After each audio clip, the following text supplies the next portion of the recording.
তারপরে কিরে তোর প্রাইভেট কয়টা বাজে? কে স্যার 7টা বাজে? কয় মিনিট লেট করে আইছো? স্যার 7 মিনিট লেট হয়েছে।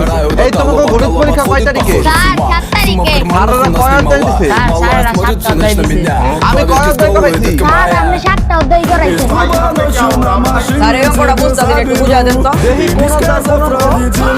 এই অঙ্ক করে তো না 7 নম্বর বাদে সব অঙ্ক করে আনবি বাইতে। স্যার এই এই কয়দিন আগে না তোর ক্লাস টেস্ট পরীক্ষা হয়েছে, তুই কত পাইছো? ও স্যার কোন পরীক্ষা হইছে? 7 দিন আগে 7 তারিখে 7টা 7 মিনিট 7 ন্যানো সেকেন্ডে পরীক্ষা দিলাম ওইটাতে তো আমি 7 পাইছি। মাত্র 7 পাইছো?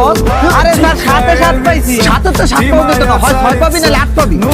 পুরো তো স্যার সব ক্লাস লাগে। স্যার নামটা না পারি না। কত নামটা দেখি তো। হ্যাঁ এটা তো সহজ, 7 থেকে 7।